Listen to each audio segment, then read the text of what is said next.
Welcome to the Bethany Shipley Show, the show for solopreneurs who are ready to build a thriving business by being unapologetically themselves. I'm Bethany Shipley, and I believe that your most authentic personal brand isn't something you build. It's something you understand and then find the courage to live fully and vibrantly every single day. Together, we will explore how to embrace who you truly are, tap into your unique strengths, and create a business and life that lights you up. Because when you are authentic, inspired, and aligned, the world can't help but take notice. Well, hello and welcome back. This is episode 67, and this episode is entitled, Are You at Risk of Underperformance If You Feel Great? And I'm so excited to record this episode because a little backstory, a little snapshot into my life.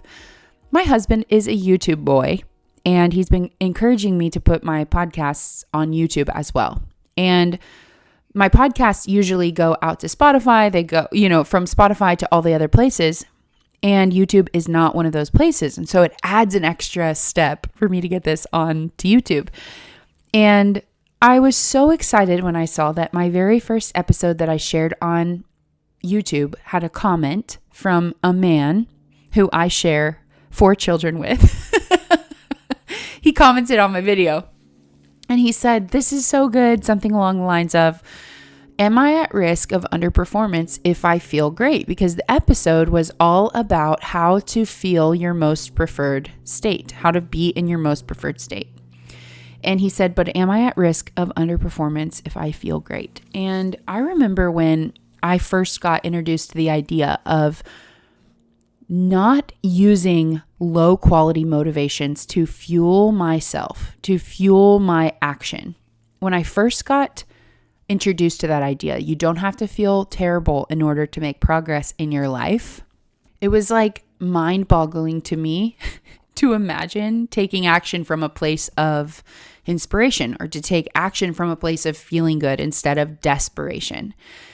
And sometimes in life, we take action from desperation. I'm thinking about, if you've seen that, it's been on Netflix for a while, and I think it actually may be off of Netflix now, but it was a show called Made. It was about a single mom who was in an abusive relationship and decided to start a cleaning company.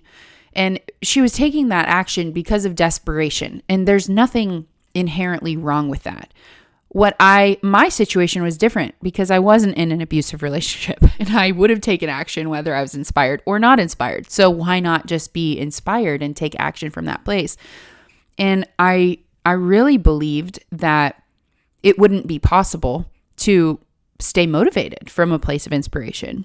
Like, I actually kind of thought that if I didn't feel bad and I wasn't feeling awful, I might just end up sitting on the couch watching Netflix and quote unquote doing nothing with my life. I kind of actually thought that.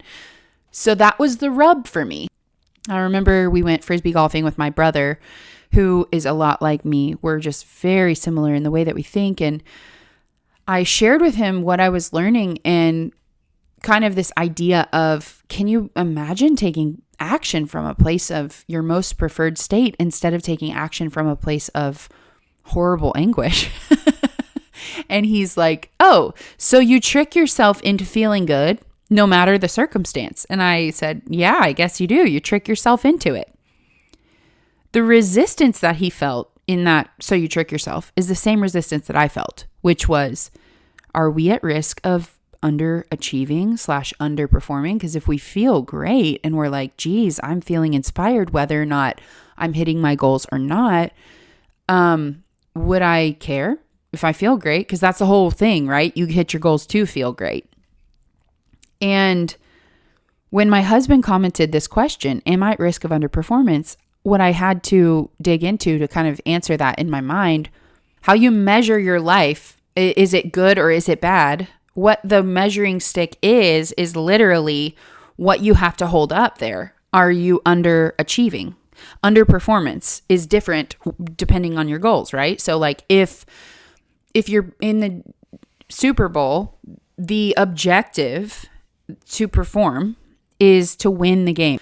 So how you measure your life, or how you measure your win, or how I measure my life, or how I measure my win, is really the thing I have to figure out before I realize, am I at risk of underperformance if I feel great? Because if the objective itself is to feel great, then feeling that way would meet the objective. That would be the win. The question that I want us to be thinking about together, and I think it could be a great conversation between spouses, between colleagues, between coach to client. I think it's a conversation that's a worthy conversation, whether for processing or for understanding. Like whether for processing self and saying, how do I measure a win? How do I measure a win? How do I measure my life? For myself to be able to go back to the drawing board and remember that, like for myself, or so that I can deeper understand this person in front of me. So here are some ways that I have either in the past measured my own performance or observed other people in my life having these metrics as the determining factor of measuring the win or measuring the life. Money made, money earned, social connections, body image, physical health, mental health, recognition, perceived impact on the world, clean house, happiness and fulfillment, energy levels, personal growth, time freedom, being able to be flexible with time, having the time for creative expression, building something meaningful, family being in that, home being in that, brand being in that, small daily wins, habits, gratitude levels. These are all things that I've seen and observed either myself or other people living as their point of reference for what underachieving or underperforming would look like. And I don't think that there's any moral answer here. I don't think that if someone has money earned as their main objective and their metric, I don't think there's anything wrong with that. And maybe there is, I don't know. Maybe there's not. I'm not saying that there's one over the other. What I think is important is that if that is somewhere buried into a deep subconscious, which I'm sure it is for many of us, it certainly is for me, a metric that I am living up against, but when I'm really honest with myself, that's not where I want to be measuring. That's the problem. I think the problem is when we are operating in a system that may be unconscious or maybe even, part of how we grew up. It was valued in the family that we grew up in. Like making money was valuable or valued. Like doing the right thing, getting good grades, being smart, getting recognized, making an impact. These things show up in our childhood homes. And certainly until examined, I think, can kind of just be like, oh yeah, that's just, also what I value. Another thought that I've had on this, even regarding the childhood home and your parents and what they happen to, measure as their win. And if they had a measuring stick that was, for winning for them looked like this, then of course, in order to receive love and acceptance, we're going to try to also be that, or value that. And I think part of growing up and growing up, whether you're 25 or 39 or 60, is realizing that we have power of choice to decide what does a win look like. And yeah, I get really passionate about this because I've realized places where I have been extremely triggered by people who have valued something that I didn't necessarily win at. And I noticed this in myself. And part of why I'm excited about this podcast episode is last night I was explaining to my husband how much I love our neighbors, because I can go there and I can be with our neighbors and I don't have to be anything that I'm not. Which the reality is I don't have to be anything that I'm not ever.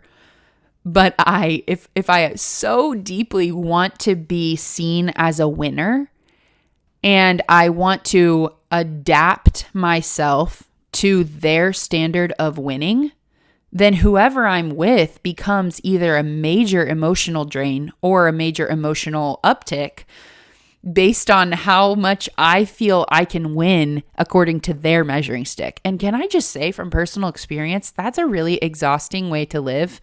And it's something that I'm just now starting to become aware of at this level. And I'm really excited because it's going to challenge me. So when I look at, this list of possible ways to redefine winning or redefine performing, the original question is, are you at risk of underperformance if you feel great? So we got to define what the performance looks like. What is it that we're going for?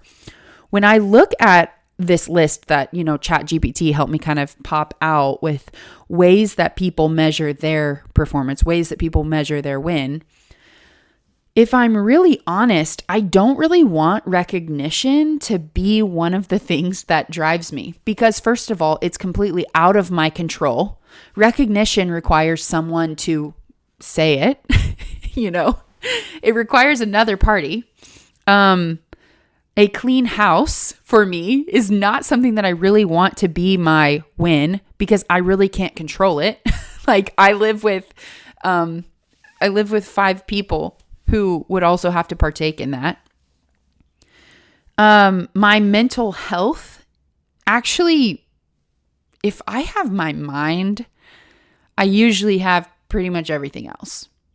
If I have my mind, I have good energy levels, I have good happiness levels, fulfillment levels, I'm in a state of personal growth. If my energy levels are good, then my body is doing good, because I have physical health. If my mind is doing good, I have flourishing friendships. If my mind is good, I have kind of the ripple effect of like the potential in time, of course, to reach all of these other objectives that are great. As I'm looking at this list of redefining and kind of opening up the conversation for you to ask yourself with someone or by yourself, what does performance look like for you? What's the objective? What are you going for? I think I'm ready to commit that my mental health, my mental well-being is my objective. What that looks like for me is being able to ask, am I at risk of not having my mental health if I am inspired?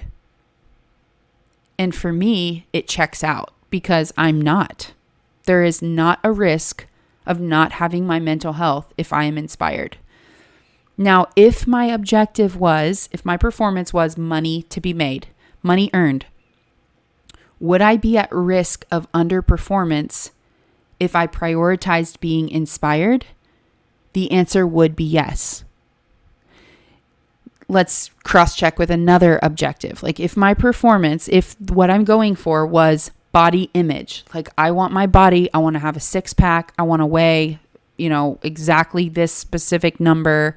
I want it to look this way in a mirror. I want it to be this way. Would I be at risk of underperformance if I prioritized feeling inspired, which I have identified as the way I want to feel? If you haven't listened to episode 66, you need to go do that because the whole idea is, have you identified the way you prefer to feel most of the time? And if I am measuring it up against anything else, then I am at risk of underperformance. Am I at risk of underperformance of my house being clean if being inspired is my highest priority? Yes.